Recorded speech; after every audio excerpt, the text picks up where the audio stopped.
നമസ്കാരം. മണിപ്പൂർ ഒരു കലാപഭൂമിയായിട്ട് 16 മാസങ്ങൾ പിന്നിട്ടിട്ടും അധികാരികളുടെ ഭാഗത്തു നിന്ന് കാര്യമായ പരിഗണനയോ എന്തെങ്കിലും വിധത്തിലുള്ള പ്രതികരണങ്ങളൊന്നും തന്നെയോ ഉണ്ടായിട്ടില്ല എന്ന് വേണം പറയാൻ. അതുകൊണ്ടാണല്ലോ ഇപ്പോഴും കലാപഭൂമിയിൽ കാര്യമായ മാറ്റങ്ങളൊന്നും ഉണ്ടാവാതെ തുടരുന്നത്. കഴിഞ്ഞ കുറച്ച് ദിവസങ്ങളിലായി മണിപ്പൂർ വിഷയം മാധ്യമങ്ങളിൽ മുൻനിര വാർത്തയായിരുന്നില്ല. ഹേമ കമ്മിറ്റി റിപ്പോർട്ടും PV അൻവർ വിഷയവുമൊക്കെ കൈകാര്യം ചെയ്ത് അതിൻ്റെ പിന്നാലെ പോയ മലയാള മാധ്യമങ്ങൾക്ക് മണിപ്പൂർ വിഷയത്തിൽ പ്രതികരിക്കാൻ ഒരുപക്ഷെ സമയം കിട്ടാതെ പോയതാവാം. ചില അധികാരികൾ രാഷ്ട്രീയ മത വർഗ വിഷയമൊക്കെ മാത്രമാക്കി മണിപ്പൂർ വിഷയം അവതരിപ്പിക്കുമ്പോഴും അവരുടെ ആത്യന്തിക ലക്ഷ്യം മണിപ്പൂരിനെ രക്ഷിക്കുക എന്നതാണോ അതോ തങ്ങളുടെ രാഷ്ട്രീയ നിലനിൽപ്പ് മാത്രമാണോ എന്നും ചിന്തിച്ചു പോകുന്നു. ഇത്തരം പ്രതികരണങ്ങളിൽ പലതിനും അല്പായുസ് മാത്രമേ ഉള്ളൂ എന്നതാണ് സത്യം. രാജ്യത്തിന് വെളിയിൽ നടക്കുന്ന യുദ്ധത്തെയും കലാപത്തെയും പറ്റി ഹൃദയം നൊന്ത് പ്രതികരിക്കുന്ന നമുക്ക് എല്ലാ കണ്ണുകളും എല്ലാ കാതുകളും അവരിലേക്ക് എന്ന് പറഞ്ഞ് ഓൺലൈൻ ക്യാമ്പയിനുകൾ നടത്തുന്ന നമുക്ക് ഒപ്പമുള്ളവരെ കാണാനുള്ള കണ്ണെന്തേ ഇല്ലാതെ പോയി. അവരുടെ പ്രശ്നങ്ങൾ കേൾക്കാനുള്ള തുറവി കാതിനെന്തുകൊണ്ട് ലഭിച്ചില്ല? രാജ്യത്തിന് വെളിയിലുള്ള വിഷയങ്ങൾക്ക് പോലും കൃത്യമായ നിലപാടുകൾ രേഖപ്പെടുത്താറുള്ള നമ്മുടെ അധികാര നേതൃത്വത്തിന് ഈ വിഷയത്തിൽ മാത്രം എന്തേ ഒരു കൃത്യമായ നിലപാട് പറയാൻ പറ്റാത്തത്? അതോ ഇത്രയും കാലമായിട്ടും അവർ വിഷയത്തെ പഠിച്ചു കഴിഞ്ഞില്ലേ? വീണ്ടും മണിപ്പൂർ വിഷയത്തെ പറ്റിയുള്ള വാർത്ത മാധ്യമങ്ങൾക്ക് നൽകേണ്ടതായി വന്നു. കാരണം മണിപ്പൂർ വീണ്ടും കലുഷിതമാണ്. സെപ്റ്റംബർ 1 മുതൽ ഡ്രോണുകളും ഗ്രാമീണ സന്നദ്ധ സൈനികളും തമ്മിലുണ്ടായ ഏറ്റുമുട്ടലിൽ ഈ ഒരാഴ്ച മാത്രം വളരെ നിഷ്ഠൂരമായി പിഴുതെറിയപ്പെട്ടത് 7 പേരുടെ ജീവനാണ്. 2ഓ 3ഓ പോരടിക്കുന്ന രാജ്യങ്ങളായി വേർതിരിക്കപ്പെട്ടിരിക്കുന്ന മണിപ്പൂരിൻ്റെ അതിരുകൾ വെടിയൊച്ചകളാൽ ശബ്ദമുഖരിതമാണ്. ഇന്ത്യൻ സൈന്യം കാവൽ നിന്ന് വേർതിരിച്ചിരിക്കുന്ന മെയ്തി കുക്കി വിഭാഗങ്ങൾക്ക് ഇരുവശത്തു നിന്നും ആരെങ്കിലും അതിർത്തി കടന്നാൽ മരണമുറപ്പാണ്. 16 മാസത്തോളമായി തുടരുന്ന അശാന്തി പർവം വീണ്ടും ആളിക്കത്തുന്നതിലേക്ക് നയിച്ചത് മുൻ മുഖ്യമന്ത്രി ബീരേൻ നടത്തിയ പ്രകോപനപരമായ പ്രസംഗമാണ്. ഇനിയെങ്കിലും വേണ്ട വിധം മണിപ്പൂർ വിഷയം അധികാരികൾ കണക്കിലെടുത്തേ തീരൂ. 2 വിഭാഗങ്ങൾ തമ്മിൽ വർഷങ്ങളായി തുടരുന്ന അഭിപ്രായ ഭിന്നത എന്ന് പറഞ്ഞ് തള്ളിക്കളയുകയാണോ ഈ വിഷയത്തിൽ എടുക്കേണ്ട നിലപാട്? ഇതിനൊരു ശാശ്വത പരിഹാരം നമ്മൾ ആഗ്രഹിക്കുന്നില്ലേ? അതോ ഇവരിങ്ങനെയാണ്, ഇങ്ങനെ തന്നെ തുടരട്ടെ എന്ന നിലപാടാണോ നമ്മൾ സ്വീകരിക്കേണ്ടത്? എങ്കിൽ പിന്നെ അധികാരം കൊണ്ട് എന്ത് ഫലം? മണിപ്പൂർ വിഷയത്തെക്കുറിച്ച് ഇന്നേ ദിവസം ദീപിക പത്രത്തിൽ വന്നൊരു കുറിപ്പ് ശ്രദ്ധയിൽപ്പെട്ടു. ഒരുപാട് ചോദ്യങ്ങളും നിലപാടുകളും ഉയർത്തിക്കൊണ്ടാണ് അത് എഴുതിയിരിക്കുന്നത്.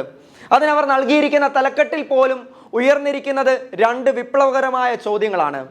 മണിപ്പൂർ കത്തുകയാണോ കത്തിക്കുകയാണോ എന്ന്. ഞാനിത് പ്രേക്ഷകരെ വായിച്ചു കേൾപ്പിക്കാം. മണിപ്പൂർ കത്തുകയാണോ കത്തിക്കുകയാണോ? ലോക തോൽവിയായ ഒരു മുഖ്യമന്ത്രിയുടെ സംശയകരമായ താല്പര്യങ്ങൾക്ക് കീഴിൽ മണിപ്പൂർ ചരിത്രത്തിലെ ഏറ്റവും ഭയാനകമായ പ്രതിസന്ധിയിലായിരിക്കുന്നു. 16 മാസമായി സമാധാനം എന്തെന്നറിഞ്ഞിട്ടില്ലാത്ത സംസ്ഥാനത്ത് വീണ്ടും കലാപം രൂക്ഷമായിരിക്കുന്നു. പരാജിതനായ മുഖ്യമന്ത്രി ബീരേൻ സിംഗിന് ഇപ്പോൾ ആവശ്യം സംയുക്ത സേനയുടെ പരിപൂർണ നിയന്ത്രണമാണ്. മെയ്തൈ പക്ഷാപാതിയെന്ന് തുടക്കം മുതലേ ആരോപണ വിധേയനായ അദ്ദേഹത്തിൽ നിന്ന് ഉള്ള അധികാരം കൂടി തിരിച്ചു പിടിക്കുകയാണ് യഥാർത്ഥത്തിൽ മണിപ്പൂരിനെ രക്ഷിക്കാനുള്ള ആദ്യ നടപടി. റഷ്യയിലെയും യുക്രൈനിലെയും യുദ്ധത്തെയും അവിടുത്തെ മനുഷ്യരെയും ഓർത്ത് ഉറക്കമില്ലാതായ പ്രധാനമന്ത്രി സ്വന്തം പൗരന്മാരുടെ കണ്ണുകളിലേക്കും ഇടയ്ക്കൊന്ന് നോക്കണം. അല്ലെങ്കിൽ മണിപ്പൂർ കത്തുകയല്ല കത്തിക്കുകയാണെന്ന സംശയം ബലപ്പെടും. മണിപ്പൂരിൽ മെയ്തൈ കുക്കി വിഭാഗങ്ങൾ ഏറ്റുമുട്ടുന്നത് ആദ്യമല്ല. പക്ഷേ 2023 മെയ് 3 തുടങ്ങിയ കലാപത്തിൽ വർഗീയത ആരോപിക്കപ്പെട്ടതാണ് വഴിത്തിരിവായത്. മെയ്തൈകൾ ഇംഫാലിൽ സ്വന്തം ആളുകളിലെ ക്രിസ്ത്യാനികളെ കൊല്ലുകയും അവരുടെ വീടുകളും പള്ളികളും സ്കൂളുകളും കത്തിക്കുകയും ചെയ്തതോടെയാണ് വർഗീയത മറനീക്കി പുറത്തു വന്നത്. ഇപ്പോൾ കലാപം പുതിയ വഴിത്തിരിവിലേക്ക് എത്തിയിരിക്കുകയാണ്. കഴിഞ്ഞ ദിവസം ജിരിബാം ജില്ലയിൽ കുക്കി മെയ്തൈ വിഭാഗങ്ങൾ തമ്മിലുണ്ടായ വെടിവെപ്പിൽ 6 പേർ കൊല്ലപ്പെട്ടിരിക്കുന്നു. ഡ്രോണുകളും മിസൈലുകളും ഉപയോഗിച്ചുള്ള ആക്രമണവും അരങ്ങേറി. കലാപം യുദ്ധമാവുകയാണ്. മെയ്തൈ തീവ്രവാദ സംഘടനകളെ മുഖ്യമന്ത്രി ബീരേൻ സിംഗ് പിന്തുണയ്ക്കുന്നുണ്ടെന്ന വിമർശനം ശരിവെക്കുന്ന രീതിയിലാണ് അദ്ദേഹത്തിൻ്റെതെന്ന വിധത്തിൽ കഴിഞ്ഞ മാസം ദ വയർ പുറത്തുവിട്ട ശബ്ദരേഖ. പോലീസിന്റെ സംഭരണ കേന്ദ്രത്തിൽ നിന്ന് ആയുധങ്ങൾ കവർന്നവരെ സംരക്ഷിച്ചതുൾപ്പെടെ താൻ ചെയ്തു കൊടുത്ത സേവനങ്ങൾ അദ്ദേഹം ആവേശത്തോടെ മെയ്തൈകളോട് വിവരിക്കുന്നുണ്ട്. കലാപം അന്വേഷിക്കുന്ന ജസ്റ്റിസ് അജയ് ലാബ കമ്മീഷന് ലഭിച്ച ശബ്ദരേഖയാണ് പുറത്തായത്. അത് വ്യാജമാണെന്ന് തെളിയിക്കാൻ ഇതുവരെ കഴിഞ്ഞിട്ടില്ല.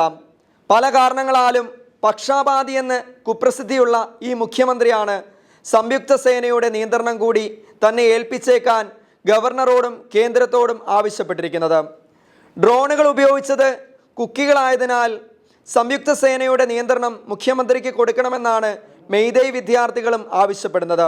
ഈ ആവശ്യം ഉന്നയിച്ച് കഴിഞ്ഞ ദിവസം ഇംഫാലിൽ നടത്തിയ അക്രമാസക്തമായ പ്രതിഷേധത്തിൽ വിദ്യാർത്ഥികൾ രാജ്ഭവന് നേരെ കല്ലെറിയുകയും തൗബാലിൽ ജില്ലാ ആസ്ഥാനത്തെ ദേശീയ പതാക അഴിച്ചുമാറ്റി മെയ്തേയ് പതാക കെട്ടുകയും ചെയ്തു. ഇടുങ്ങിയ രാഷ്ട്രീയ താൽപ്പര്യങ്ങളുടെ ഇരട്ട എഞ്ചിൻ മണിപ്പൂരിനെ ചതച്ചരച്ച് കൂകിപ്പായുകയാണ്. ഇങ്ങനെ എത്ര കാലം പോകുമെന്നതാണ് ചോദ്യം. ഔദ്യോഗിക കണക്കനുസരിച്ച് തന്നെ 225 പേർ മരിച്ചു. കച്ചവടവും കൃഷിയും മറ്റു ഉപജീവന മാർഗങ്ങളും നഷ്ടപ്പെട്ട മനുഷ്യർ രാജ്യത്തിൻ്റെ തീരാമുറിവായി. 10,000-ങ്ങൾ പലായനം ചെയ്തു. ഈ മുഖ്യമന്ത്രി തന്നെ നിയമസഭയിൽ അറിയിച്ച കണക്കനുസരിച്ച് കലാപത്തിൽ 59,564 പേരെ മാറ്റിപ്പാർപ്പിച്ചിട്ടുണ്ട്. 11,133 വീടുകൾ അഗ്നിക്കിരയാക്കി. 16 മാസം ഈ മനുഷ്യർ എന്തെടുക്കുകയായിരുന്നെന്ന് രാജ്യം അറിയേണ്ടതല്ലേ? ബീരേൻ സിംഗിനെ മുഖ്യമന്ത്രി സ്ഥാനത്ത് നിന്ന് മാറ്റി നിർത്തി ജനങ്ങളുടെ വിശ്വാസം ആർജിക്കുകയാണ് ആദ്യം ചെയ്യേണ്ടത്.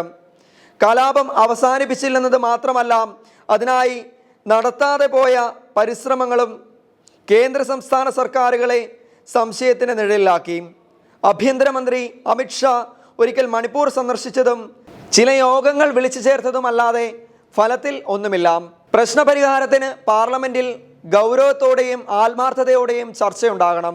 പ്രതിപക്ഷത്തെയും വിദഗ്ധരെയും സമാധാനകാംക്ഷികളെയും ഒന്നിച്ചിരുത്തി പരിഹാരത്തിന് ശ്രമിക്കണം. ആരൊക്കെ പറഞ്ഞാലും ലോകത്തെവിടെ പോയാലും മണിപ്പൂരിൽ പോകില്ലെന്ന നിഗൂഢ വാശി പ്രധാനമന്ത്രി അവസാനിപ്പിക്കണം. കുക്കി മേഖലകളിലേക്ക് കടന്നുകയറി ആക്രമണം നടത്താൻ മെയ്തേയ്കളെ അനുവദിക്കാത്തത് ആസാം റൈഫിൾസ് ആണ്. അതിനാൽ അവരെ പിൻവലിക്കരുത്. കേന്ദ്ര ആഭ്യന്തര മന്ത്രാലയം, സംസ്ഥാന സുരക്ഷാ ഉപദേഷ്ടാവ്, ആർമി എന്നിവയുടെ നേതൃത്വത്തിലാണ് നിലവിൽ സംയുക്ത സേന.